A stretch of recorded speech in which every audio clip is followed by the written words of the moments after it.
City cable news కి స్వాగతం. రాష్ట్రంలో పేద ప్రజల్ని ఆదుకునేందుకోసం 33,000 కోట్ల రూపాయలని పెన్షన్ల రూపంలో పంపిణీ చేస్తున్నామని రాష్ట్ర మంత్రి కొల్లు రవీంద్ర తెలిపారు. నగరంలోని 47వ డివిజన్ పరిధిలోని ఈడపల్లిలో రాష్ట్ర మంత్రి కొల్లు రవీంద్ర స్వయంగా లబ్ధిదారుల ఇంటికి వెళ్లి ఎన్టీఆర్ భరోసా పెన్షన్ల కార్యక్రమాన్ని ప్రారంభించి లబ్ధిదారులకు పెన్షన్లు పంపిణీ చేశారు.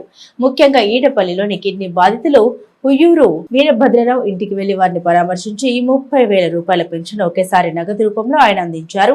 ఈ సందర్భంగా మంత్రి రవీంద్ర మాట్లాడుతూ ఇంకా ఎవరైనా అర్హులైనా వారు దరఖాస్తు చేసుకుని ఉంటే అన్ని విధాలా పరిశీలించి కొత్త పెన్షన్లు వచ్చే మే నెలలో మంజూరు చేస్తామన్నారు. రాష్ట్రంలో సంవత్సరానికి 33,000 కోట్ల రూపాయల పెన్షన్ల రూపేణా పంపిణీ చేస్తున్నామన్నారు. మచిలీపట్నం నియోజకవర్గంలో 30,000 మందికి పెన్షన్లు అందజేస్తున్నామని మంత్రి రవీంద్ర వివరించారు. రాష్ట్ర ముఖ్యమంత్రి పేదల సంక్షేమానికి ఎంతగానో కృషి చేస్తున్నారన్నారు. పేదరికం లేని సమాజ నిర్మాణం కోసం P4 మార్గదర్శి బంగారు కుటుంబం పేరుతో ఒక వినూత్న పథకాన్ని ప్రవేశపెట్టారన్నారు. ఆర్టీసీ చైర్మన్ కొనకళ్ళ నారాయణ మాట్లాడుతూ పేదల సంక్షేమమే ప్రధాన ధ్యేయంగా రాష్ట్ర ప్రభుత్వం పెన్షన్లు పంపిణీ చేస్తోందన్నారు. రాష్ట్రంలో పేదరికాన్ని నిర్మూలించడానికి ప్రభుత్వం P4 పేరుతో కొత్త విధానాన్ని అమలు చేస్తోందన్నారు. ఈ కార్యక్రమంలో మున్సిపల్ కమిషనర్ బాపిరాజు, మాజీ మున్సిపల్ చైర్మన్ మోటమర్రి బాబా ప్రసాద్, మాజీ గ్రంథాలయ సంస్థ చైర్మన్ గొర్రెపాటి గోపిచంద్, మాజీ కౌన్సిలర్ పల్లిపాటి సుబ్రహ్మణ్యం తదితరులు పాల్గొన్నారు. కూటమి ప్రభుత్వం ప్రజలకు ఇచ్చినటువంటి హామీల్లో ప్రతి నెల 1వ తారీఖు పెన్షన్లు అందిస్తాం.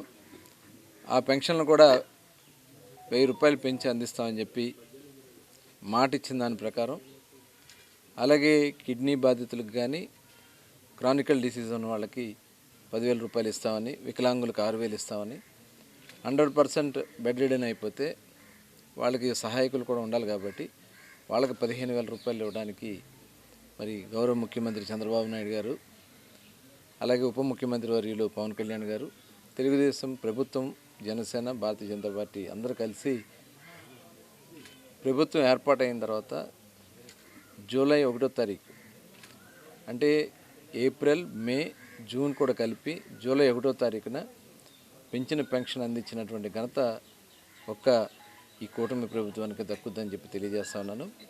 ఈరోజు అందులో భాగంగానే మన ఈడేపల్లిలో కిడ్నీ బాధితులుగా ఉన్నటువంటి ఉయ్యూరు వీరభద్రరావుకి ఆల్రెడీ 2 నెలల క్రితమే అది శాంక్షన్ అయింది. అయితే ఎలక్షన్ కోడ్ ఉండటం వల్ల ఆ కొత్త పెన్షన్ ఇవ్వడానికి అవకాశం లేదు కాబట్టి ఇప్పుడు ఆ 2 నెలలు కూడా కలిపి 30,000 రూపాయలకి వారికి అందించడం జరిగింది. ఇది ఎంత మంచి ప్రభుత్వం అనే దానికి ఇదే ఒక నిదర్శన. అలాగే ఒక 3 వితంతువులు చనిపోయిన వారికి కూడా మచిలీపట్నం కాన్స్టిట్యున్సీలో కొత్త పెన్షన్లు ఇవ్వడం జరిగింది. మిగతావి కూడా ఎవరైతే అర్హులు ఉన్నారో అవి కూడా నెక్స్ట్ మంత్ ఇవ్వడానికి, మేనే ఇవ్వడానికి కూడా కార్యాచరణ తయారు చేయడం జరుగుతుంది. ఎవరైతే ఉన్నారో అర్హులందరూ కూడా పరిశీలన చేసుకుని వాటిని అందించే కార్యక్రమాన్ని కూడా ప్రభుత్వం శ్రీకారం చుడుతుంది. రాష్ట్రం మొత్తంలో ఇప్పుడు దాదాపు 63,27,116 పెన్షన్లు ఇస్తున్నాం. అంటే దాదాపు ప్రతి నెల 2,722 కోట్ల రూపాయలు ఈ పెన్షన్ రూపేణా అందించడం జరిగింది. అంటే సంవత్సరానికి దాదాపు 33,000 కోట్ల రూపాయలు ఒక్క పెన్షన్ల కోసమే ఈ ప్రభుత్వం ఖర్చు పెడుతుంది. ఎందుకనంటే వితంతువులు, వికలాంగులు, అలాగే భర్త చనిపోయిన వారు ఎవరైతే ఉన్నారో వాళ్ళందరికీ కూడా, వృద్ధులకి పనులు చేసుకోలేరు కాబట్టి వాళ్ళకి అండగా ఉండాలనే లక్ష్యంతో ఈ కార్యక్రమాన్ని గౌరవ ముఖ్యమంత్రి గారు ఎన్ని కష్టాలు, ఇబ్బందులు ఉన్నా కూడా 1వ తారీఖున తెల్లవారుజాము నుంచి ఇమ్మని అందించడం జరుగుతుంది. ఇప్పటికీ దాదాపు 70% డిస్బర్స్మెంట్ అయిపోయింది. ఉదయం నుంచి ఇప్పుడు దాదాపు 9 గంటలైంది. అంటే ఎంత ప్రభుత్వం ఎంత నమ్మకంగా ఉందనే దానికి ఇదే ఒక నిదర్శన. ప్రధానంగా పేదలతో పాటు వికలాంగులకు, వితంతువులకు వారి సంక్షేమం కోసం ఈ కూటమి ప్రభుత్వం కట్టుబడి ఉంది.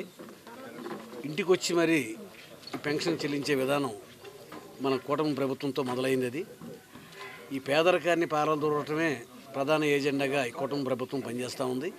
చంద్రబాబు నాయుడు గారు కానీ, పవన్ కళ్యాణ్ గారు కానీ, బీజేపీ వారు కానీ ఆంధ్రప్రదేశ్లో పేదరికం లేకుండా చేయడం కోసం P4 అనే కొత్త విధానాన్ని పెట్టి పబ్లిక్ ప్రైవేట్ పార్ట్నర్షిప్ ద్వారా పేదవారికి అండగా నిలబడి పేదరికం లేకుండా చేయాలనేదే ఈ కూటమి ప్రభుత్వం యొక్క లక్ష్యం.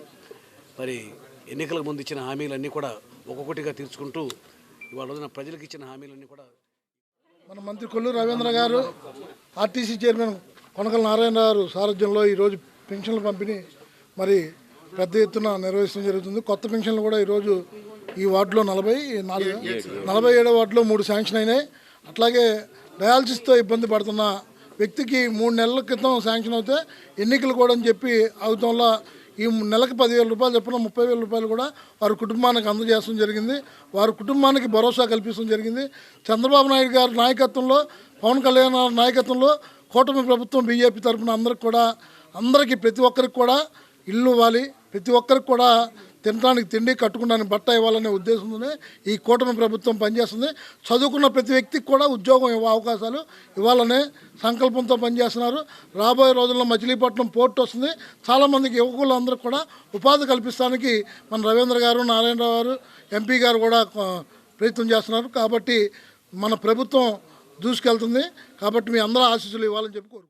నడికుదిటి నరసింహారావు అనే బ్రాండ్ ఇమేజ్ ను ఎన్ని తరాలైన మచిలీపట్నం ప్రజలు మర్చిపోలేరని రాష్ట్ర మంత్రి కొల్లు రవీంద్ర అన్నారు. మాజీ మంత్రి నడికుదిటి నరసింహారావు 4వ వర్ధంతి సందర్భంగా ఏర్పాటు చేసిన సంస్మరణ సభలో రాష్ట్ర మంత్రి కొల్లు రవీంద్ర పాల్గొన్నారు. ఆర్టీసీ చైర్మన్ కొనకల నారాయణరావుతో కలిసి నరసింహారావు చిత్రపటానికి పూలమాలు వేసి నివాళులర్పించారు. ఈ సందర్భంగా మంత్రి రవీంద్ర మాట్లాడుతూ రాజకీయాల్లో నడికుదిటి నరసింహారావు అంటే అజాత శత్రువు అన్నారు. వ్యాపార రంగంలో ఎదిగిన క్రమం ఎందరికో ఆదర్శప్రాయమన్నారు. అర్బన్ బ్యాంక్ డైరెక్టర్ గా, అర్బన్ బ్యాంక్ ప్రెసిడెంట్ గా చేసిన సేవలు చిరస్మరణీయమన్నారు. తెలుగుదేశం పార్టీకి మచిలీపట్నం నియోజకవర్గాన్ని కంచుకోటగా మార్చారన్నారు. ఆయన ఆశయాల సాధన కోసం నియోజకవర్గానికి కొత్త రూపు సంతరించుకునేందుకు అలు పెరగక శ్రమించి నడికుదిటి నరసింహారావుకి అసలైన నివాళులర్పిస్తామని మంత్రి కొల్లు రవీంద్ర అన్నారు. ఈ కార్యక్రమంలో టీడీపీ నాయకులు గొర్రెపాటి గోపిచంద్, మోటమర్రి బాబు ప్రసాద్, గోపు సత్యనారాయణ, కాగిత వెంకటేశ్వరరావు, వేమూరి నాగార్జున, జనసేన నాయకుడు గడ్డం రాజు, బీజేపీ నాయకుడు ధూళిపాల శ్రీరామచంద్రమూర్తి తదితరులు పాల్గొన్నారు. 87లో కౌన్సిలర్గా పోటీ చేస్తే 89లో ఎమ్మెల్యేగా పోటీ చేసే అవకాశం రావడం. ఎందుకంటే చంద్రబాబు ఆనాడు ఎన్టీ రామారావు గారు గుర్తించి ఇవ్వడం, అప్పుడు కూడా ఓడిపోవడం జరిగింది. అయినా కూడా లెక్క చేయకుండా మరి ఆ రోజు ఎన్నో కష్టాలు, ఇబ్బందులు ఉన్నా అంచెలంచెలుగా పార్టీని బలోపేతం చేస్తూ, ఎందుకంటే ఇవాళ మనకి ఫోన్లు వచ్చినాయి, ఈరోజు మనకి మోటార్ సైకిల్ వచ్చిన రహదారులు వచ్చినాయి. కానీ ఆ సమయంలో రహదారులు కూడా లేవు, పడవలు కూడా దాటి వెళ్ళినటువంటి పరిస్థితి ఉన్నాయి. అలాంటి రోజుల నుంచి పార్టీని అన్ని గ్రామాల్లో కూడా బలోపేతం చేసుకుంటూ ఒక నిర్మాణాత్మకంగా మచిలీపట్నం అంటేనే తెలుగుదేశం పార్టీ కంచుకోటగా తీర్చిదిద్దినటువంటి ఘనత మటుకి నలుగురు నరసింహారావు గారికి దక్కుతుందని ఖచ్చితంగా చెప్పొచ్చు. అదే కాకుండా మంచితనంతో, ఎందుకంటే చిన్నతనంలోనే ఒక థియేటర్లోకి వెళ్ళినప్పుడు మా చిన్నబావని ఆ రోజున అక్కడ కొన్ని అనివార్య కారణాల వల్ల ఆయన మీద హత్య ప్రయత్నం జరగడం, ఆయన అక్కడ చనిపోవడం. అయినా కూడా ఆ కుటుంబాన్ని కూడా క్షమాభిక్ష వస్తే క్షమాభిక్ష కూడా సంతకం పెట్టినటువంటి మనసున్న వ్యక్తి నలుగురు నరసింహారావు అని సందర్భంగా చెప్తాను. అదే రకంగా ఎందుకంటే మొన్ననే మా మేనత్త గారు చనిపోవడం జరిగింది. ఆవిడ చనిపోయే వరకు కూడా రోజు మా చిన్నబాబు ఫోటో దగ్గర కాఫీ పెట్టి పెరిగాం. రాజకీయాలకు అతీతంగా జీవించే వ్యక్తి రాజకీయాల్లోకి వస్తాడని నేను ఎప్పుడు ఊహించలేదు. కానీ ఒక సామాన్యుడు కూడా రాజకీయాల్లోకి వచ్చి రాణించగలరంటే నిదర్శనం నడకూరు నరసింహారావు. సర్వసామాన్యమైన వ్యక్తిగా అందరికీ అందుబాటులో ఉంటూ, రాజకీయ నాయకుడు అంటే ఇవాళ జనం అంచనాలు, జనం ఆలోచనలు వేరుగా ఉంటాయి. మరి ఈ రోజున ఆయన రాజకీయాల్లో మంచి క్రియాశీలకమైన వ్యక్తిగా, ఇప్పుడు ఇందాక గోపిచంద్ గారు చెప్పినట్టుగా ఏ నాయకుడు చేయనటువంటి శాశ్వతమైన అభివృద్ధి, మరి ఫలితమలపాలెం ఏరియాలో, కోన ఏరియాలో కొన్ని వేల ఎకరాల భూములు నిరుపయోగంగా పడి ఉంటే భారత సాల్ట్ని తీసుకొచ్చి వాళ్ళతో భారత సాల్ట్ ఇండస్ట్రీకి రన్ చేసి 9 గ్రామాలకి, చుట్టుపక్కల 9 గ్రామాలే కాకుండా అనేక మంది, కొన్ని వేల మంది అక్కడ జీవనోపాధిని పొందారు. మరి అది తీసుకొచ్చిన ఘనత మాత్రం నడకూరు నరసింహారావు గారిది. మరి అదేవిధంగా ఈ తుఫానుకి తట్టుకునే కరెంటు స్తంభాలను వేయించింది కూడా ఆయన హయాంలోనే. ఇవాళ రాజకీయాల్లో విలువలు కలిగినటువంటి వ్యక్తి. అందరికీ నమస్కారాలు తెలియజేసుకుంటూ ఆ మహనీయునికి నివాళులు అర్పించడానికి వచ్చిన సోదర తెలుగుదేశం పార్టీ వివిధ స్థాయిలో ఉన్న నాయకులకు, కార్యకర్తలకు అందరికీ కూడా అభినందనం, అభివాదం. మరి ఆయన గురించి మనం చెప్పుకోవటం శరణమే అవుతుంది.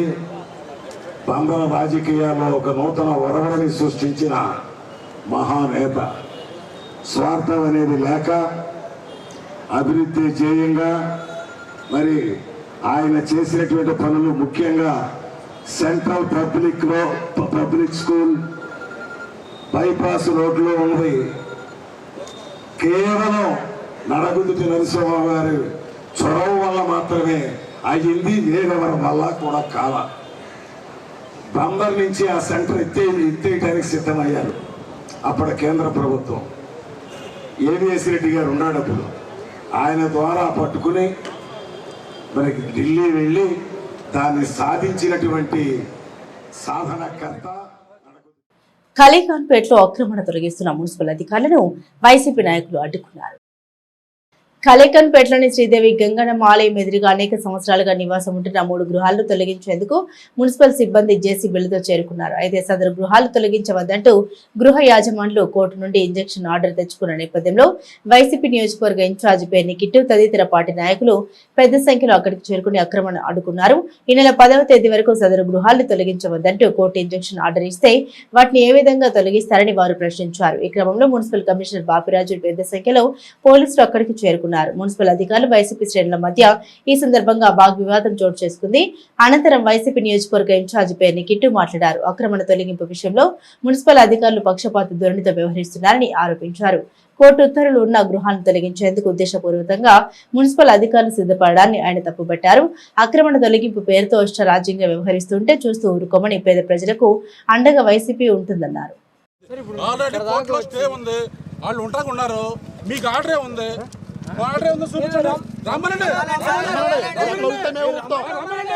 మాకోవచ్చు మీకే కాదు, మాకోవచ్చు. పబ్లిక్ లో ఉన్నాం మేము కూడా 10 మంది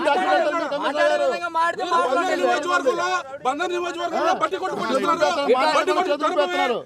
బట్టి డబ్బులు తీసుకుని మీ టీడీపీ ఇన్ఛార్జ్ బట్టి కొట్లు ఇస్తున్నారు. వీళ్ళు తర్వాది కోర్టు స్టే ఉంది, కోర్టు స్టే ఉంటే ఫోన్లు ఎత్తారు మీరు.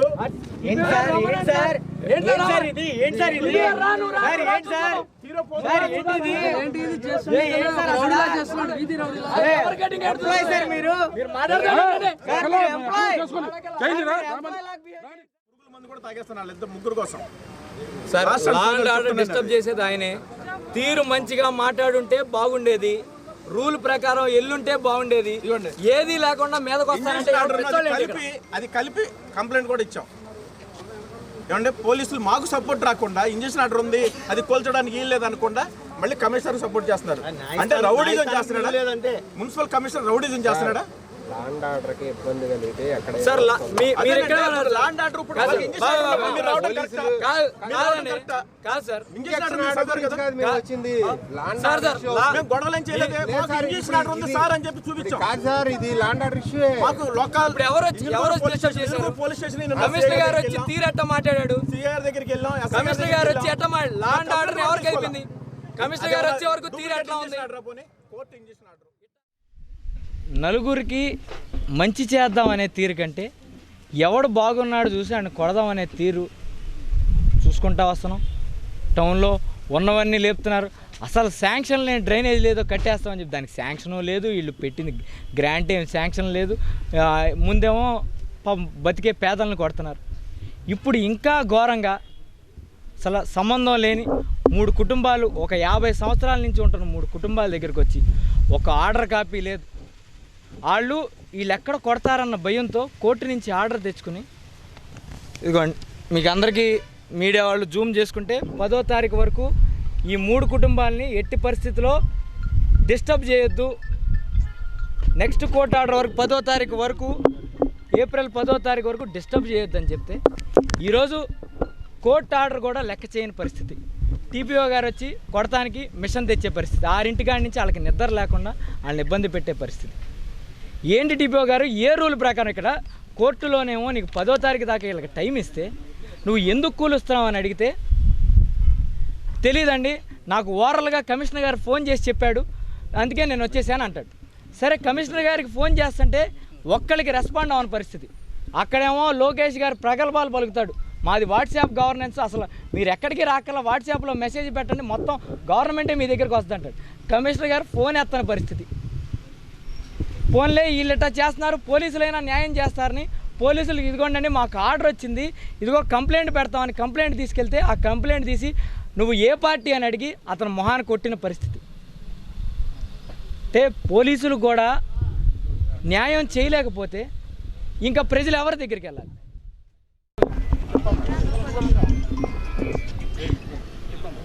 అయ్యా నమస్కారం.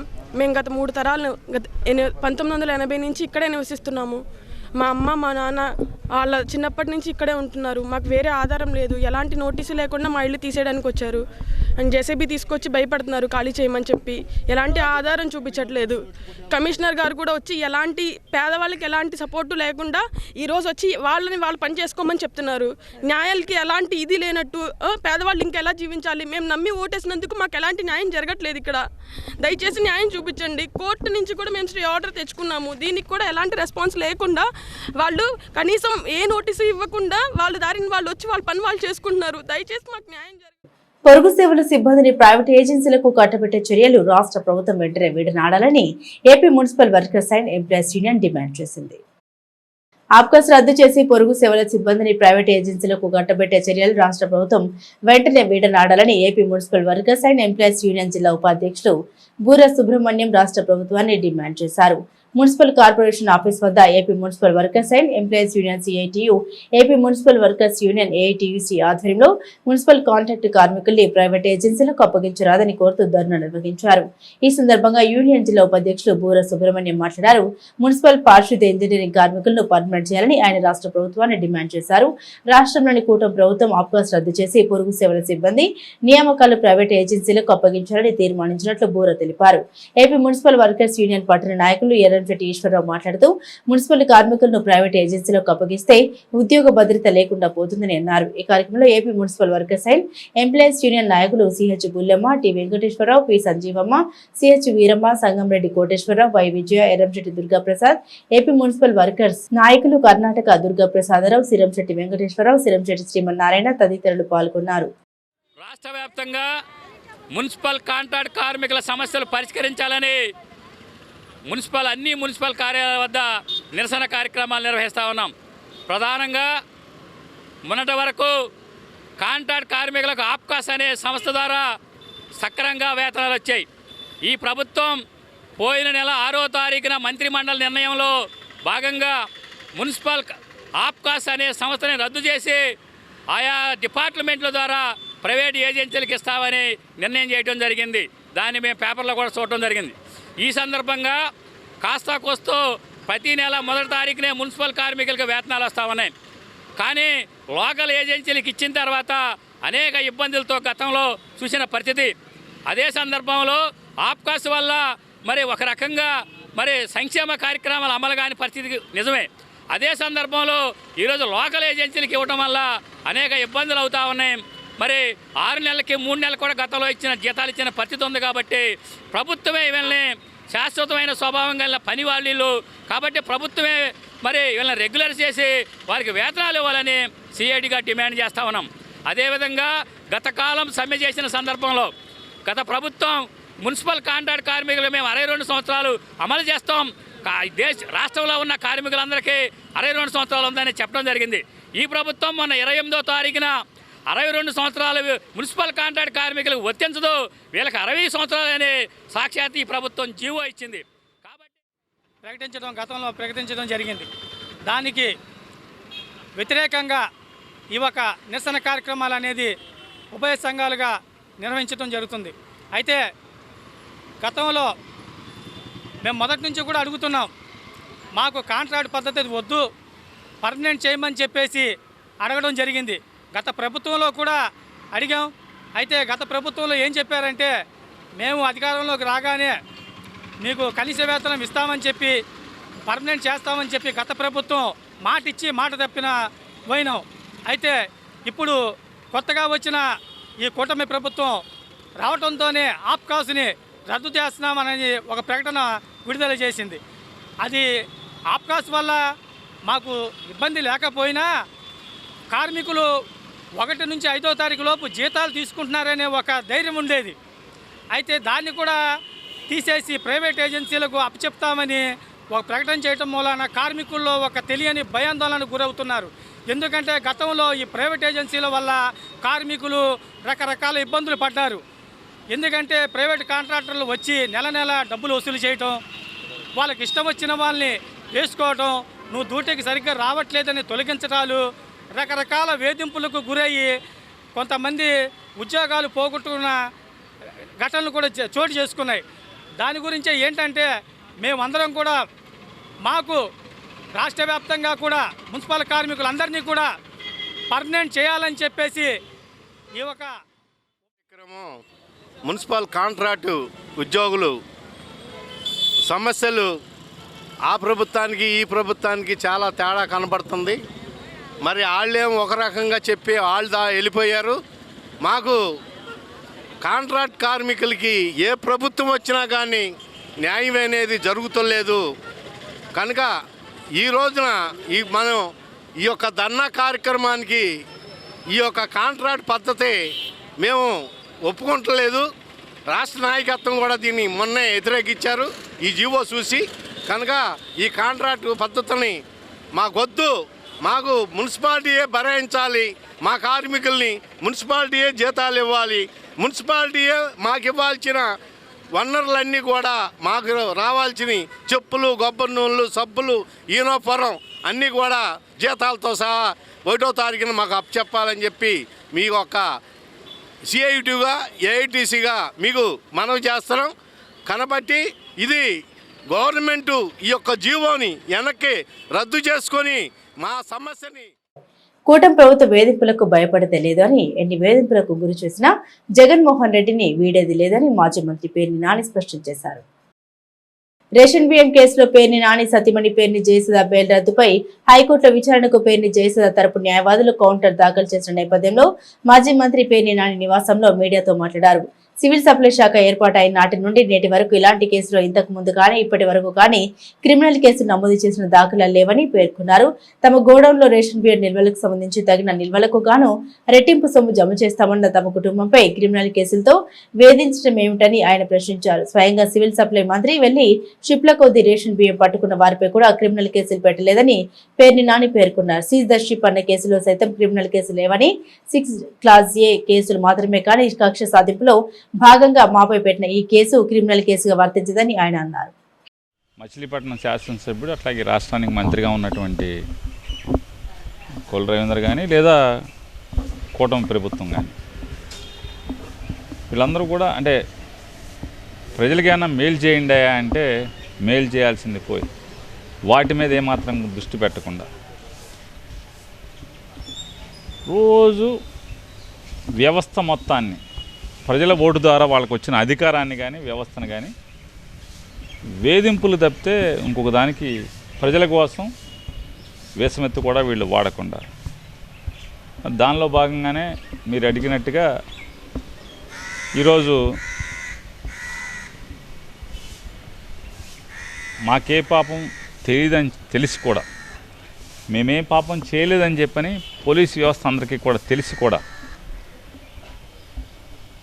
ప్రభుత్వానికి జరిగినటువంటి నష్టం మొత్తాన్ని రెట్టింపు మొత్తం జమ చేసినప్పటికి కూడా ఇవాళ నా భార్య శ్రీమతి పేర్ని జయసుధ గారిది జిల్లా కోర్టులో ఇచ్చినటువంటి బెయిల్ ఏదైతే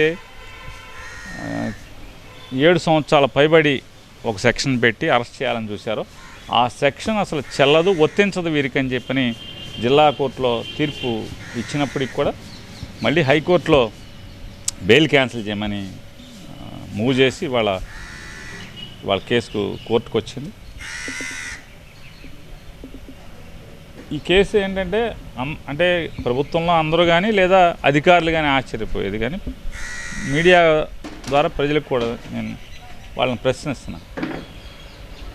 ఆంధ్రప్రదేశ్ రాష్ట్రంలో సివిల్ సప్లైస్ శాఖ ఏర్పడిన దగ్గర నుంచి ఇంతవరకు అంటే డిసెంబర్లో మా మీద కేసు నమోదు చేశారు. అప్పుడు కానీ లేదా ఇప్పటి వరకు కానీ మా తర్వాత కానీ ఒక్క క్రిమినల్ కేసు అనేది మా మీద తప్పితే, మా కుటుంబం మీద తప్పితే, మా భార్యాభర్తల మీద తప్పితే ఇంతవరకు ఒక క్రిమినల్ కేసు ఎవరి మీద కట్టలేదు. రెండవది, సాక్షాత్తు సివిల్ సప్లైస్ శాఖ మంత్రి వెళ్ళి 22,000 టన్నులు పట్టుకున్నాను అని చెప్పని గోడౌన్లు సీజ్ చేశాను, సీజ్ ద గోడౌన్స్ అని చెప్పి పెద్ద పెద్ద రంకులు వేసినప్పటికి కూడా వాళ్ళెవరి మీద క్రిమినల్ కేసు లేదు. అందరి మీద 6A కేసే. తర్వాత చాలా జరుగుతున్నాయి, అన్నీ 6A కేసులే. క్రిమినల్ కేసు నాకు ముందు కానీ నా తర్వాత కానీ ఒక్కరి మీద కూడా క్రిమినల్ కేసు సివిల్ సప్లైస్లో లేదు అంటే దాన్ని బట్టి వీళ్ళ పోకడ ఎట్లా ఉంది, వీళ్ళ దిగజారుడుతనం ఎట్లా ఉందో కూడా ప్రజలు గమనిస్తున్నారని చెప్తూ ఇంకోటి కూడా వాళ్ళకి హెచ్చరిక చేయదలుచుకున్నాం, లేకపోతే చెప్పదలుచుకున్నాం. నన్ను, నా భార్యని, కొడుకుని మీరు వేధించినా, మానసికంగా ఒత్తిడి చేసినా, మమ్మల్ని జైల్లో పెట్టినా, నా భార్య కూడా ఒకటే చెప్తుంది, అవసరమైతే మనం జైలుకి వెళ్దాం, న్యాయం జరుగుద్దని నమ్మకం ఉంది, లేదంటే వాళ్ళ వేధింపులే వాళ్ళ పై చేయి సాధిస్తే ఖచ్చితంగా జైలుకి వెళ్ళి జైలు నుంచే వద్దాం. కానీ పొరపాటును కూడా జగన్మోహన్ రెడ్డి గారిని వదిలేదు లేదు, వైఎస్ఆర్ కాంగ్రెస్ పార్టీ నుంచి తప్పుకునే లేదు. మీ తప్పుల్ని, మీ పాపాలని కడగటం మానేది లేదు. త్వరలోనే మెగా డిఎస్తో ఉపాధ్యాయుల కొరత నిర్మూలిస్తామని రాష్ట్ర మంత్రి కొల్లు రవీంద్ర తెలిపారు. రాష్ట్రంలో విద్యా వ్యవస్థలో సమూల మార్పులకు కూటమి ప్రభుత్వం కట్టుబడి ఉందని రాష్ట్ర గనులు, భూగర్భ వనరులు, ఎక్సైజ్ శాఖ మంత్రి కొల్లు రవీంద్ర అన్నారు. 47వ డివిజన్లో మున్సిపల్ స్కూల్ ని ఆయన ఆకస్మికంగా పరిశీలించారు. విద్యార్థులతో కలిసి ముచ్చటించారు.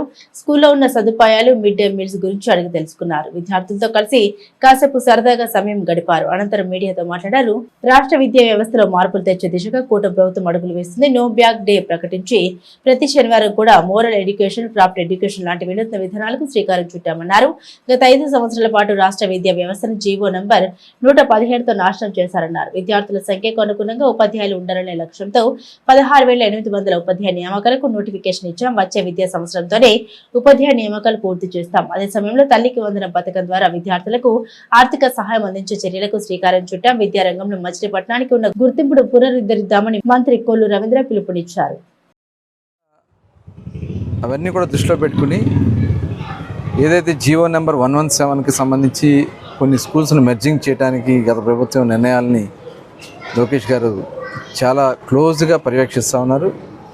మొన్న అసెంబ్లీ సమయంలో కూడా ఎమ్మెల్యేస్ అందరినీ కూడా కూర్చోబెట్టుకుని అసలు ఉన్నటువంటి వాస్తవ విషయాలు, ఏ రకంగా మనం ముందుకెళ్ళాలి, అందరి దగ్గర నుంచి కూడా అభిప్రాయాలు తీసుకున్నారు. ఇవాళ ఒక్క స్కూల్ తీయడానికి కూడా ప్రభుత్వం ముందుకెళ్ళట్లేదు. ఉన్న స్కూల్స్ని ఏ రకంగా మనం అప్గ్రేడ్ చేయాలి, మోడర్న్ స్కూల్స్గా ఎలా తీర్చిదిద్దాలి, అక్కడ ఉన్నటువంటి వస్తువులు ఎలా పెంచాలి, స్ట్రెంత్ కూడా పెంచాలి. ఇప్పుడు టీచర్స్ కూడా మన దగ్గర స్టూడెంట్స్కి తగిన విధంగా టీచర్స్ ఉండాల్సినటువంటి అవసరం ఉంది. అందుకనే ఈ నెలలోనే నెక్స్ట్ మంత్లో మెగా డిఎస్సి కండక్ట్ చేస్తున్నారు. దానివల్ల దాదాపు 16,400 మంది టీచర్స్ కూడా మనకు రాబోతూ ఉన్నారు. దాంతోపాటు ఇవాళ ఎట్లాగో మనం స్కూల్స్ తెరిచే నాటికి గౌరవ ముఖ్యమంత్రి గారు తల్లికి వందనం కార్యక్రమం కింద ప్రతి స్టూడెంట్కి 15,000 రూపాయలు అందించే కార్యక్రమాన్ని కూడా ప్రభుత్వం చేయబోతూ ఉంది. 15,000 రూపాయలు. ఇవే కాకుండా ఇవాళ చాలా మార్పులు, విద్యా విధానంలో మార్పులు లోకేష్ గారు తీవ్రంగా ఆలోచన చేస్తూ ఉన్నారు. దానికోసమే ఇవాళ స్కూల్ కమిటీలు, పేరెంట్స్ కమిటీలు ఏర్పాటు చేయడం జరిగింది. పేరెంట్స్ కమిటీ మీటింగ్ కూడా జరిగింది. అక్కడ వస్తువులన్నీ కూడా వాళ్ళనే చూసుకోమని చెప్పడం కూడా జరిగింది. అదే కాకుండా every Saturday no bag day కింద చేయాలి. ఎందుకనంటే ఆ రోజు ప్రతి వారం అంతా కూడా బుక్స్ మోసి వస్తారు కాబట్టి 1 డే నో బ్యాగ్ డేగా పెట్టుకుని ఆ రోజున కొన్ని మోరల్స్ ప్రజలకు కూడా పిల్లలకి చిన్నతనం నుంచే ఆ మోరల్స్ కానీ, గేమ్స్ కానీ, క్రాఫ్ట్ కానీ, గతంలో ఇవన్నీ ఉండేవి. ఇప్పుడు అవన్నీ కూడా ఎక్కడ లేవు. కాబట్టి అవన్నీ కూడా తీసుకొచ్చి ఇవాళ ప్రతి ఒక్కరు కూడా గవర్నమెంట్ స్కూల్స్లో చదువుకోవాలనే ఆలోచన వచ్చే విధంగా చేయటమే ప్రభుత్వం యొక్క లక్ష్యంగా ముందుకెళ్తున్నాం. మరి అందరూ కూడా సహకరిద్దాం.